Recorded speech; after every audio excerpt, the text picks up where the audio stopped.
I do know that you make fun of my own investment portfolio a lot. It's Uh, just super oh, it's aggressive. very Like aggressive. it is amazing.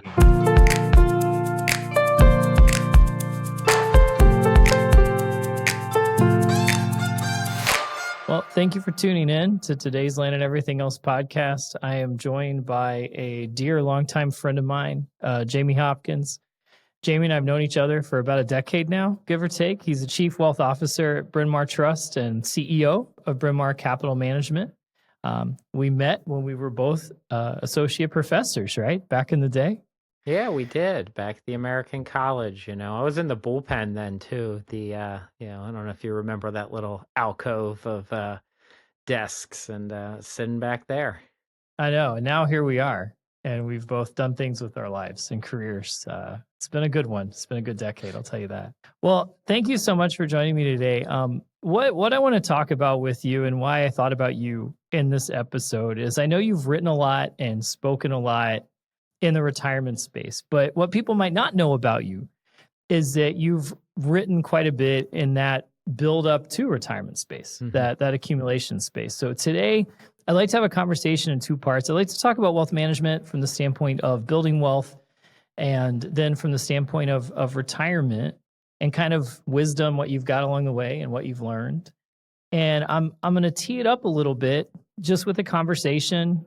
You're talking with somebody in their 30s and they're saying, Jamie, Craig, what are some steps I can take to start building some security, building wealth? And then how do you look at that framework of risk and asset allocation in that space?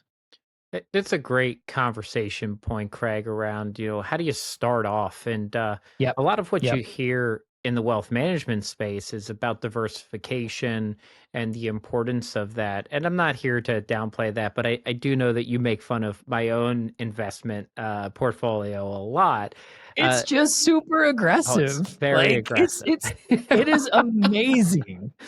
It is amazing you sleep at night, but that's not the conversation for today. Yeah. Well, but it ties to it, right? Because you look at what does somebody do in their 20s and 30s? And the reality is that you actually do have the ability to concentrate and take a little bit more risk in a portfolio at that time than you do maybe at some other times. Now, like I say maybe because everything's dependent on who you are, where you are, your capacity, your tolerance levels, and what you want to achieve. So all those factors come into play. I do think when you look at 20s and 30s, though, one of the best things you can do is work on your habits. Like your habits, creating positive habits creates your outcomes. And that's really important. A lot of people think, how do I get to the end? How do I get success? Well, you get to success by creating good habits. That's all the best athletes in the world, right? What do they do when they're younger? They create habits in the way they practice it. They train, they run, they catch, they throw, they swim, all of those things. And then that leads to success down the line. So in your 20s and 30s, think about, how are you saving? How are you automating? How are you budgeting? Whether it's a formal budget or a loose budget that you just know how much you're spending and you're kind of managing against that. So you're not going more and more into debt and letting that snowball. And then coming up with a little bit of what I'll just say is a personal investment philosophy. If you feel comfortable with that, I think it's okay to do that. Most of the I was reading ultra high net worth individuals, right? They're fairly concentrated in their wealth when they generate it. It's often business ownership, right, is the main way if it's not inherited. So if you say, hey, I really want to be wealthy, eventually you have to own part of a business. You don't have to be the operator of it, but that's the way that a lot of people generate significant wealth. Once you get that wealth, you more shift into diversification and management. So you think about wealth creation often comes from being concentrated, and then keeping that wealth comes more from diversification. So that's, to me, a lot of 20s and 30s. And you have a lot of expenses, and that's different than what you might read in a textbook today.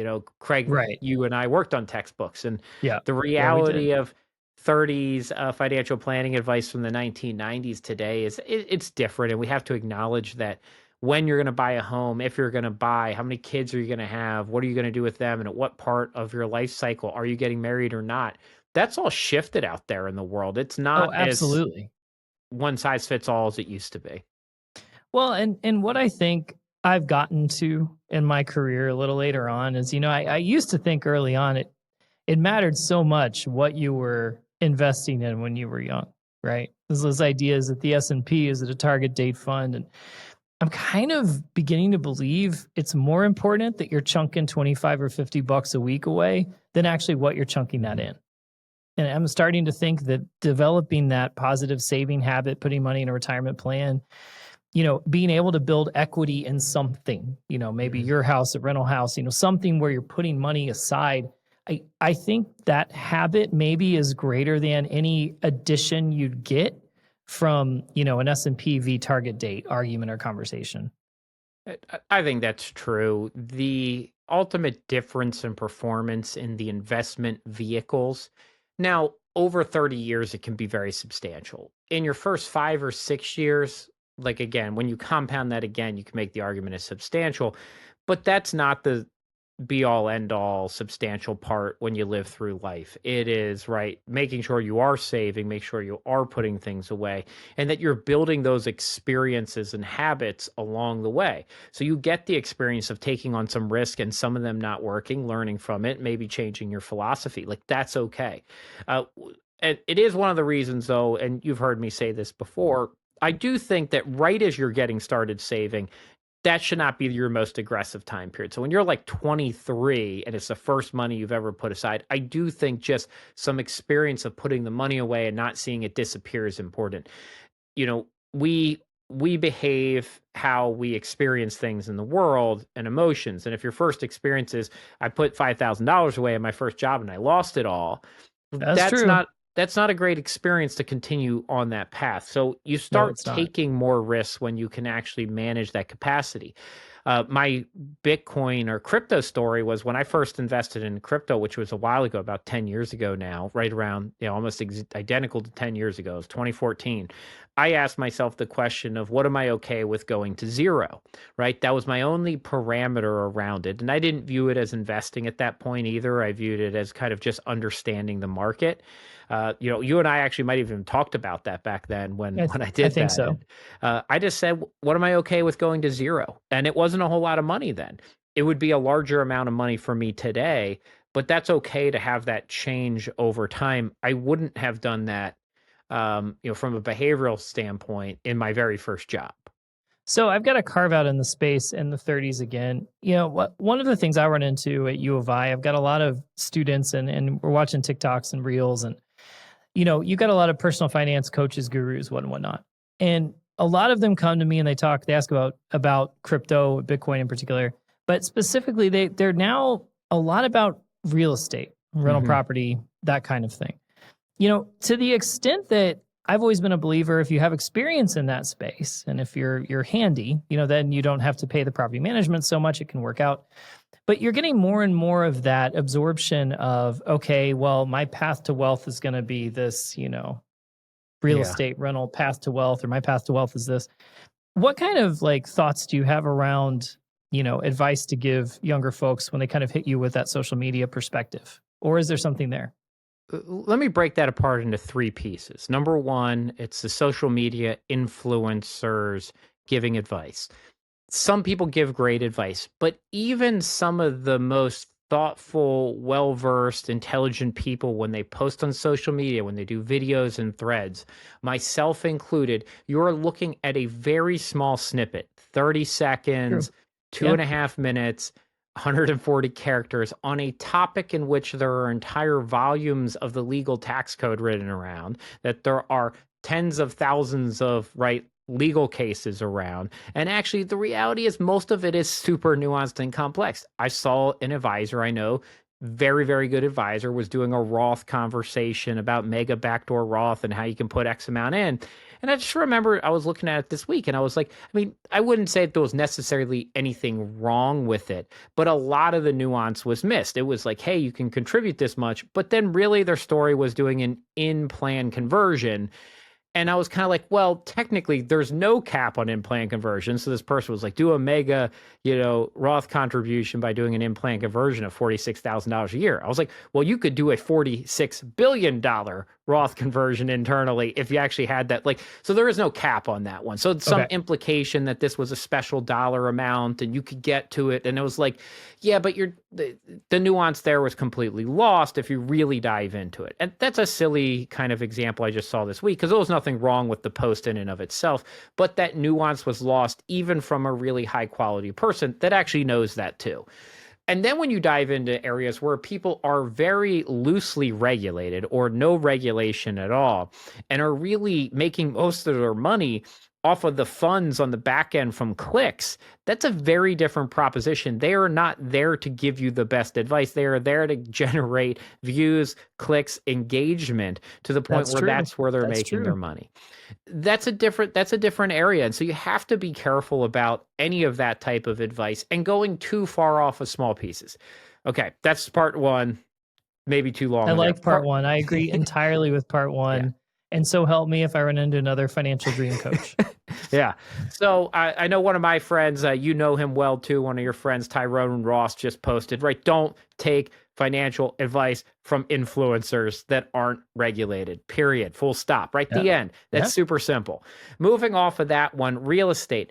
I'm a big fan of real estate for a bunch of reasons. One is it's a hard, tangible asset that generally speaking doesn't go all the way to zero. I say generally speaking, yes, actually, real estate can go to zero. It has happened. Sure. It's happened in Detroit. It's happened in other areas where essentially the value has gone away completely. It's not as common to just go to zero. So there's some tangible value of that. It might even come back later if you can hold on to it. But there's cash flow issues here. So when you start reading around real estate, it's more about cash flow than anything else. What are you paying out? What's the management? What's the cash flow? What's the float? All of that. People make a lot of money in real estate. It is true, but it is a high risk area. There were a lot of people making a lot of money back in 07, 08 who went bankrupt, who were really good at this, because all of a sudden, when you do have a housing or real estate downturn, you get put in a really bad spot. A lot of people only hear about the macro events like that, but I do like to point out the micro level events. Detroit's a big one, so I pick on them too harshly sometimes, but you get towns in Pennsylvania that were steel towns where property used to be very, very expensive and essentially went to zero. You can't move it anymore. And so you actually do get local swings in property values that are much more drastic than the national swings that you see. So really good property management companies, really good real estate investment companies do not invest in just one locality. So a lot of people do that thinking, hey, I'm diversifying because I'm in 4 different areas in Pennsylvania. But if your job's in that state too, and that's helping float it, you actually see those things are very tied together. I like real estate. I think it's a perfectly good investment area to get into. I think it's a good career to get into. It's not always as simple as a lot of the people out there make it seem to be. There's been a couple I won't call out names here. There's been a couple influencers in the real estate business where some of their holdings and things have been leaked out lately. And they're talking about how much money they're making. And actually you pull back the onion, they're all in debt. And maybe they get out of it, maybe they don't. But if they're using floating interest rates and, they're all talking about it 4 years ago with 2.5 borrowing, and all of a sudden you fast forward and you're at 5.75, 7, 8, 9. These places are now underwater, and that's a concern out there, definitely to pay attention to. That was 2 of the 3. The third one, though, is figure out what you love. I do think people should generally invest in and participate in things that they love. If you don't understand something, you don't love it, you don't know it, stay out of it. Warren Buffett always said that about technology investments. He didn't understand it well. He stays away from tech investments because of it. He does not love it. That's okay to do. You can avoid arenas you don't love. That is a fantastic 3-part answer, and I appreciate you for that, and really good perspectives I'll bring in the classroom too when I'm in my intro class, because you get bombarded with that. Let's get in our time machine. Let's move forward a little bit. So now you've got someone my age, you got someone in their 40s, 50s, right? Retirement's about 10, 20 years away. And I'm thinking from that life cycle standpoint, when we wrote a couple of blogs in the past about that planning in your 40s and 50s, but, as your career's taking you where it is, what do you start to see as far as building wealth, 401ks, paying down a mortgage, not paying down a mortgage, those financial planning fundamentals as we start getting within range of retirement for most Americans, but maybe still it's a bit off? Yeah. Thank you. So looking at that range, I think one option to you just mentioned, I'll start there, is income versus growth. And so income versus growth perspective is actually how a lot of wealth management shops will structure their portfolio and asset allocation across. So you kind of think of it as a sliding scale that like full income sits over here. Full income might be annuities, CDs, bond ladders, maybe some dividend-esque products that are, I say esque, it might not just be a dividend stock, but a dividend yield type of product sit over here, over to your, 7-10 year hold alt products or, growth stock portfolios, small cap over here on the right, crypto, all those things. And so during your life, this allocation might ebb and flow. How much income do I want in my portfolio, whether we call it fixed income or otherwise? How much growth do we want in our portfolio? As you start to accumulate wealth, one of the things you start saying is, look, like I'm like 90% of the way there to having a secure life. So how much of that do I want to put at risk? And that's Okay. really where the conversation starts to happen. And some people say, look, I'm like totally fine with just having a lot of growth assets. I'm 45. I'm going to work for another 25 years. And yeah, there's going to be ups and downs. Maybe I'll lose 40, 50%.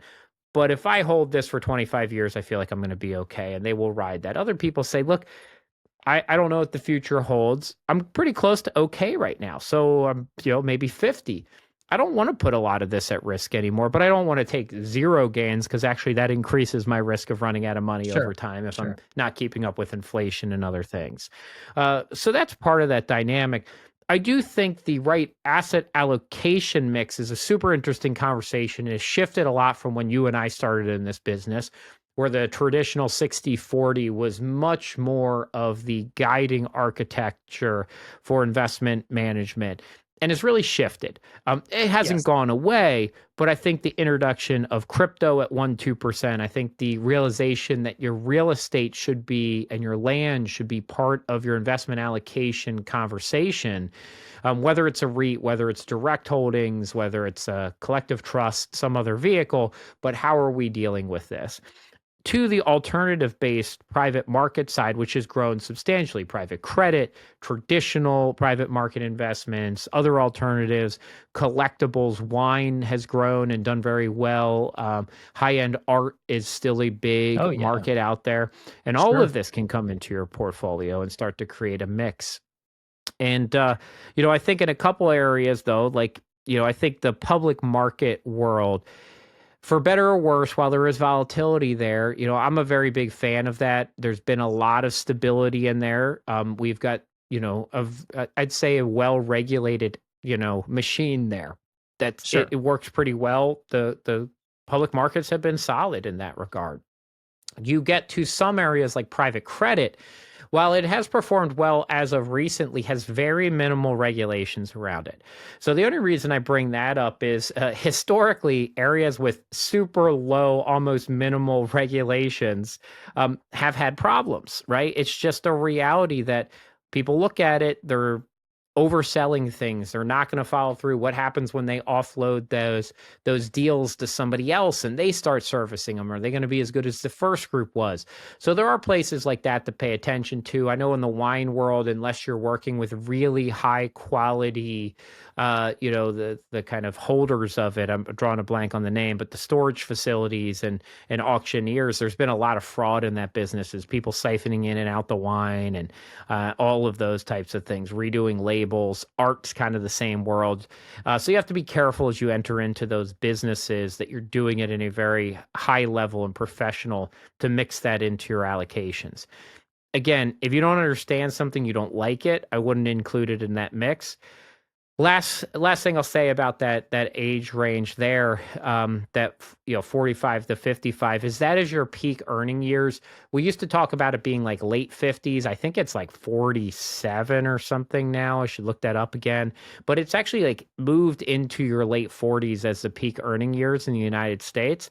So the most important thing that you can probably invest in right around that time frame is the fact you have a machine that prints money each and every year, aka Sure. you. So taking care of your health, your wellness, Right. your job skills, so you can remain in the workforce for the next 25 years at that peak earning time period and not kind of deplete that. That's your most valuable asset. Average person out there, by far and away, the most valuable thing you have. I absolutely love that answer, and I'm thrilled with it. So I want to pivot with you and give you a little bit of free reign for the next kind of question. You are by and far one of the country's top retirement experts, and I'd like to kind of open this up a little bit and kind of move away from the alt space if you'd like to. But what excites you in the world of retirement planning and retirement strategies and retirement plans? What's exciting to you now, and maybe what might be exciting in the foreseeable future? And this could be anything you're thinking about. Okay. I'm just in the mood for threes today. So I'm going to give you one alternative answer first, even though you told me to move away from it. But I find this to be really, really exciting and interesting. I love it. Which is lending against alternatives. Super interesting area. Almost doesn't exist today. But I've heard Goldman Sachs does it for certain clientele, but it's not a mass product. There's one company I'm aware of doing it, but really interesting as we see I think we've got the fewest companies since the 1960s on publicly traded, as publicly traded stocks today, more and more private investments, security-backed lending's always been a thing I shouldn't say always, but been a thing for a long time, parameters around that. How do we lend in the alternative space with less liquidity? It's going to be a really interesting, opportunity and risk moving forward. But it's going to pop up because there's so much money moving there and people are going to need liquidity. That's a really interesting one. For retirement, and this is my favorite thing in retirement, right? Or retirement income planning right now is, can we bring in the technology that's occurring out in the space and get closer to what I call adaptive-based retirement income planning? And that is this notion that we are going to adjust your spending, based off of some type of model. And there's different models on how you do this. Is it a liability funding model? But that you can actually adjust your spending based off of how old you are, where the market is, your spending rates, and like where your underlying assets and income sources are. Most of our testing here in the retirement income space has been a static based model, meaning that we're taking some kind of static projection and rolling it out into the future. But where reality comes into play is that most people actually behave in an adaptive based model. Market drops, inflation's high, you change your spending. But our financial planning modeling and retirement income modeling hasn't quite caught up to that. There's been great research out there in this space. It's not complete by any means, but we're just starting to see technology platforms be able to incorporate this in. And to me, the next 5 years, we're going to see that show up all the way into things like our 401k plans and our brokerage applications and our advisory firms. But it's just starting to come. And that's going to give us a much more realistic expectation of what we can spend in retirement and adjust into the future, which I think is a great outcome that's coming to us. Third thing, though, is my big risk factor around retirement. I do not believe that there is a retirement income or retirement savings crisis in this country. All the bad news you hear in the world, reality is Americans are very resilient. We work really, really hard, and we have some really good systems in place in the United States that help with retirement. Again, Social Security needs help, Medicare, Medicaid needs some help, but they're foundationally actually very well designed programs, just from a functional standpoint. So putting that in place, though, my big concern around retirement planning right now is long-term care. One, the cost of it is getting really, really high, but the cost is not going up because just because it's going up in inflation. There's actually an underlying factor here, which is really scary, that as our family numbers decrease, right, number of kids that we were having, and we have this large baby boomer population, smaller next generation, large millennial group coming after, but we do not have enough caregivers in the United States to provide all the care that we're going to need over the next 20 years. That's a really interesting challenge because it's not a numbers, it's not raise taxes and this problem is solved. We're not going to have enough caregivers. And this is a crazy thing, is that number, basically the number of available caregivers from 2010 to 2040 essentially gets cut in half in a 30-year time period. And there's no demographic way to fix that in the next 16 years, right? Like, you just can't do it. Immigration could be one way to do it, but right now I don't see the U.S. opening borders to everybody to come in and take care of our seniors here in the country. That's a really big and unique challenge that right now the think tanks, the government, private companies have not been able to solve. And it is an interesting one because a lot of times we say, hey, the private markets or public markets, whatever you want to say, just companies out there creating solutions can solve a lot of our problems. It's one that so far the market has not come up with a solution for. Long-term care insurance has struggled. It's not gone, but it's struggled. And the care facilities aren't keeping up with it because they can't hire enough people and there's not enough money saved to pay enough people to come into the business. So where do you solve that then? That actually, unfortunately or fortunately, is typically where the government has to get involved when you don't see the solutions coming out elsewhere. But they don't have a great solution for this. So to me, that's a crisis that we are facing in this country, is a long-term care one. I don't believe the other parts are, but for those who are going to need extended long-term care, we do not have the caregivers to provide for that today. I think that's an amazing concept. I mean, you can always build more beds, but you certainly can't build more skilled 24-year-olds, right? Like you don't, there's a huge gap there. And I think that gap is good. It's a good problem to solve. I think we need to consider how to solve it. And without immigration, I don't know exactly how you solve it without some technology that I don't really know we can roll out that quick. Well, we're getting AI, but we've got AI to write our songs and our movies, do our art, write poems for us. But none of the AI yet is mowing our lawn, doing our dishes, our laundry, or taking care of our seniors. Like, I wish we had AI doing that, right? Right. I mean, I go back to the movie WALL-E a little bit, but WALL-E style robots coming in and helping out. Yeah. Well, who was the robot in the Jeffersons, or what was that? Meet the Jeffersons. I don't remember that one. She's I know got the names of curly the hair. characters. Yeah. But I hope we can get something to fix those problems, and I really have enjoyed your answers and our conversation today. I'd like to leave you just with one question, and really do appreciate the time. I always kind of look at it from the perspective of an educator, and if you're in a classroom and you're talking to seniors and their wealth management or financial planning or risk management, that financial service sector, and they're going to go out into this world, what would you leave them with? Yeah, I'll leave one that's just on my mind lately. I've talked to you about it. We both do some volunteer work for FinServe Foundation, which is out there. So I get to see a lot of young professionals coming into this business. I do think that building a sales skill set is super important.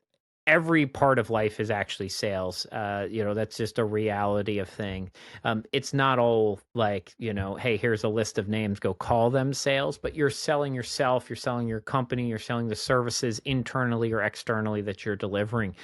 I think that there's been a massive kind of push against actually in schools, like developing that sales skill and culture, and companies have cut way back on that training. So I don't think it's occurring as much as it used to. That might not be all bad. I think there were some unhealthy sales cultures out there in the world. But if I'm a young professional, one thing I would say is, how do I learn how to sell, to network, to be able to, voice and articulate, to build connections? Pick apart that on what interests you, but that's going to make you more valuable than almost anything else. As you look at pressures from AI, for the first time really ever, technology is challenging knowledge skilled workers. So people who can write, people who can put together arguments. But what it is not going to be able to replace right now, especially, is that connector part. How do you go connect and sell something? That's not going to replace that. So if you start looking at areas, hey, you can go into, it's funny enough, right? 10 years years ago, everybody was saying, hey, go into programming, and programming got massively disrupted really as the very first thing. If you look Very at the number of quickly, programming job openings, what's being paid, it's all come down. AI impacted that very quickly.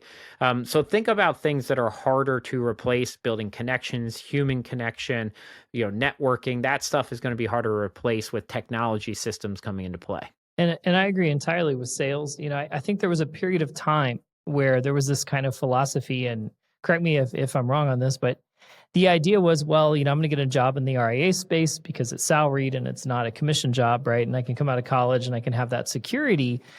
And maybe then I don't need to know sales, or I don't need to be selling. But when you look at who's the partner of the firm, it's not the person best on Excel. It's the person who can shake hands on a golf course and bring in business. And I think that's a reality of the RIA space as much as the insurance space, as much as the brokerage space. Yeah, absolutely. And actually, I think a fair thing to say today in the RIA space is they've moved closer and closer to what looks like a commission-based model nowadays anyway, with payout. And that's where they've moved. They said, hey, we're going to let you make a lot of money. Now, some are base plus payout, but it looks more and more like a sales role at the best firms out there than it ever did before. Oh, we had more students plus bonuses, but we had more students with the revenue share the last 2 years than I've seen before. And that revenue share, no, it's not a commission, but it is a percentage of the business you bring in, right? So that rev share is becoming a very popular element, and I think an important element, because I think it reinforces that just because I hang Craig Lemoyne PhD outside the door doesn't mean anyone knocks. And I think that reality we can't underestimate as we teach people. So, well, thank you, Jamie, for your time today. I really appreciated this conversation, and I can't tell you enough how grateful I am for talking with you. Thanks for having me on. Thanks for all the great work you're doing, this great program.